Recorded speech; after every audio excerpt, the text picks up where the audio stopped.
Hello and welcome to another video. I have taken a break from the orbital mechanics book. I am now reading the Rocket Propulsion Elements, but 9th edition by George P. Sutton and Oscar Biblarz. And I've just moved over for a bit of a change and keep things interesting. So I'm on to chapter 3, which is Nozzle Theory and Thermodynamic Relations. And I've done a whole bunch of questions in the chapter, and I wanted to do a video explaining the nozzle theory for anyone who might find it useful and as a reference for myself. So I'll just get on with it. So the first thing to note in a rocket nozzle and in thermodynamics generally is the concept of specific heat. A specific heat is either at constant volume or constant pressure. So up here we have the specific heat at constant volume and the specific heat at constant pressure. Now that is to say, specific heat at constant volume is the amount of energy required to increase the temperature of a unit of mass of a material by 1 degree. Now we're working in SI units, so that's 1 kilogram by 1 Kelvin.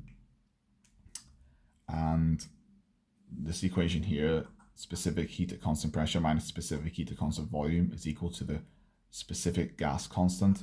So the specific gas constant is equal to the universal gas constant divided by the molecular mass. There's the units there, and there's our final units. That's the units for specific heat and for the gas constant. So joules per Kelvin kilogram. Now, why do we want that? Well, the specific heat at constant volume is measurable with a simple test of gas contained inside an insulated container, which will not change in volume. So an increase in temperature in that scenario is an increase in the internal energy of that. So we can say the internal energy of the system is specific heat at constant volume times the temperature. In our case, we're going to do the change in temperature because we're looking for a derivative equation here. And that is going to be equal to the change in total heat exchange from the outside to the inside. Now there's none in this case. This is an adiabatic process, which means there's no gain in external energy. And then we're going to subtract the work done. So if you imagine like a container of gas being heated, if it's driving a piston, the volume is going to change. If we push down on that piston, we're going to add energy to the system, and it's going to heat up, right? Because we're doing work to it. It's not the same as this exchange of heat, but it is the work being done to it is going to increase the energy in the system, which is going to express itself as heat. So the work done is pressure times specific volume. And specific volume is per kilogram, so it's meters cubed per kilogram, the amount of space taken up by a single kilogram. I mean, it's pressure times volume. I can imagine that as being, the pressure is the force on the area and the volume is the amount it's changing. So that is a force times a distance effectively, right? Yep. And then we're going to take this pressure value and we're going to swap it for specific volume, specific gas constant, and temperature. So that is, we're going to move the T over here, and the R and V are coming in place of the P. We're going to integrate both sides from temperature 1 to temperature 2, and specific volume 1 to specific volume 2.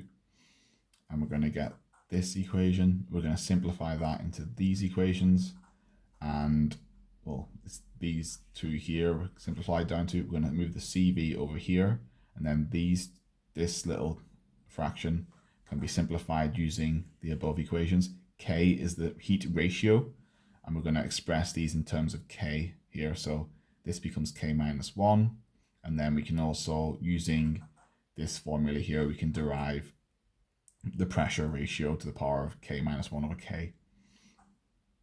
So this is a really useful formula. We can use this formula to get values that we don't know about.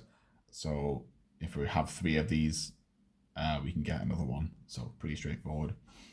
Now, moving on from there, we have what is called enthalpy. Now, Enthalpy is the sum of the thermodynamic system's internal energy plus the product of its pressure and volume. Now we can simplify this because we can exchange CV for Cp minus R from up here, and then that just becomes Cp specific heat at constant pressure times temperature minus specific gas constants times temperature plus pressure times specific volume, and then we can see that RT is the same as P times pressure times specific volume, and so we can cancel those out, and we just left with specific heat at constant pressure times the temperature. Now, there is another concept, so the enthalpy can be at stagnation, and that just means it's not moving, it's not doing anything, and that is going to be equal to the actual enthalpy at a specific point plus the speed of the gas squared divided by 2. So that is useful because we can then jump between different speed values or enthalpy values depending on what we have with us. And then combining those two equations, we can get to this equation, which is quite useful as well. So it's the enthalpy x minus enthalpy y equals half speed y squared minus velocity y squared minus velocity x squared equals specific heat at constant pressure times the temperature x minus temperature y. So very useful for getting different values in this system. And then we also have the temperature, which we can derive from, again, enthalpy equals specific heat times temperature. So we get temperature enthalpy equals temperature plus V squared over 2 specific heat at constant pressure. So we're going from this and this concept, and we're deriving new equations that are useful. That's pretty much it. There's another one here, which is pressure. So pressure at enthalpy divided by any other pressure equals 1 plus velocity squared divided by 2 times specific heat at constant pressure times temperature, all to the power of k over k minus 1. Right, and then skipping over the thrust and specific impulse for now, let's move on to, so if we're looking at this system here, we have the inlet. So the fuel is coming in, it's combusting. Now the flow rate that is coming in there is constant throughout. So, 1 kilogram in, 1 kilogram out. That's just, this has to be the way it is. As it comes in, it combusts. The temperature rises. As the temperature rises, there's going to be an initial period where it's quite low, and then very quickly it's going to get to an equilibrium temperature in the chamber, and that's going to cause the pressure and the specific volume to rise, right? And the gas is going to push down to the throat. Now, as the throat, as it approaches the throat, the space narrows. And as we get to this narrower space, in order for the gas mixture to pass through at the flow rate, it's going to have to move faster because it's expanding. So in order to actually get through that gap, it needs to go faster because it's going kilogram per second, going at a specific kilogram per second, and that needs to move through faster.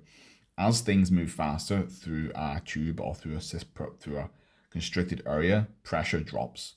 Now you can imagine that's like if you imagine maybe race cars or swimmers in a pool, or even just a river. All the molecules are going in the same direction, so they're not having the pressure on the outside of the environment, outside of the container, that they would have if they were just sitting still, bouncing off each other. If you're in a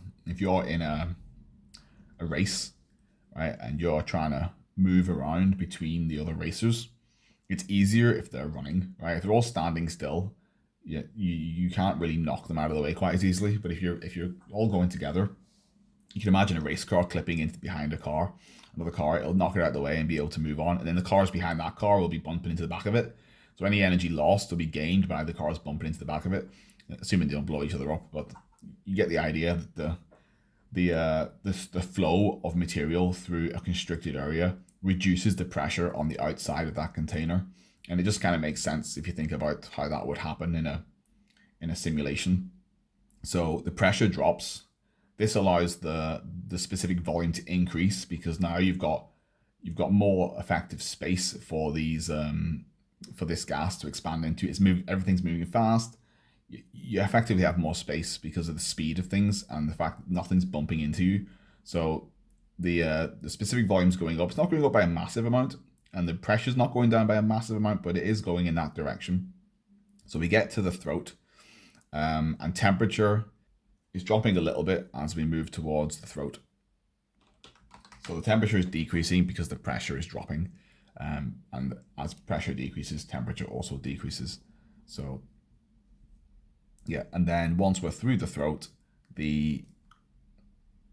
with the pressure on the external pressure dropping, and the temperature dropping, the specific volume is massively increasing. It shoots off the charts exponentially, and this accelerates the gas even more out the back of the nozzle, which is good.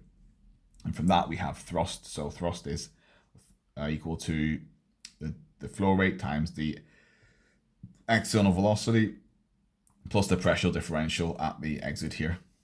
And then specific impulse is the thrust divided by the mass flow times gravity. And so we also have a Mach number. So the Mach number is equal to the velocity divided by the acoustic velocity. And the acoustic velocity is what would be the speed of sound in this gas. And that is the square root of K times specific gas constants times the temperature. I'm not going to go into that. But if we have this Mach number, and we have all these other equations, it is possible, and there's other equations in the book. There's lots of equations in the book that are derivatives of these, reorderings and remixtures of these equations. But I've got this one here, and this one I made up myself from moving things around quite a bit. This is one I've used in Excel to get me the Mach number for any area in the chamber and in the exit. So it's this one, K minus 1 times the Mach number at some point squared minus K plus 1 times the Mach number times the area over the area at the throat to the power of 2 times K minus 1 over K plus 1 plus 2. All that plus 2 equals 0. So if you use that in Excel and use the goal seek function, you can find the Mach number at any point in anywhere in here, as long as you know the area at the throat, and yeah, because the Mach number at the throat is 1. If you know the area at the throat and you know the area where you're looking for, then you can get the Mach number, and from the Mach number you would then easily be able to get the speed of the fluid, of the gas, as long as you had the temperature and the specific gas constant and the heat ratio, which should all be easily achievable if you've already got this information.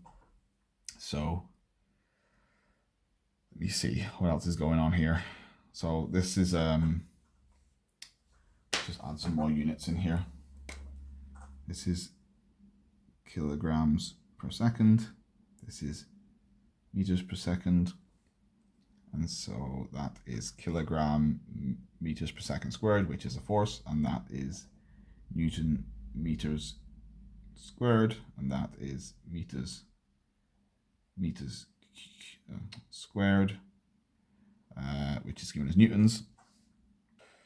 Yeah, so I'm going to throw up some graphs. So the first graph you should see now is the area against the Mach number, and you can see that as area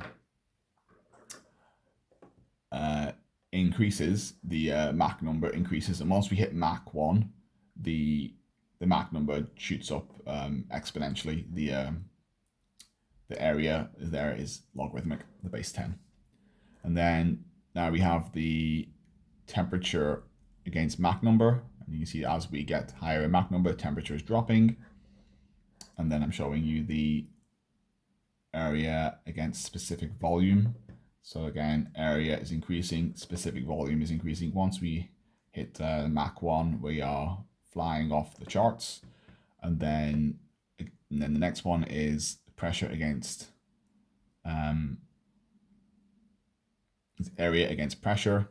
So as you can see, as the area is increasing, pressure is dropping, and once we hit the Mach 1, we are way off the charts. Pressure drops significantly. So, okay, I hope that was helpful. Don't know if it was how clear it was. The book is quite wordy on this topic, and I think unnecessarily so.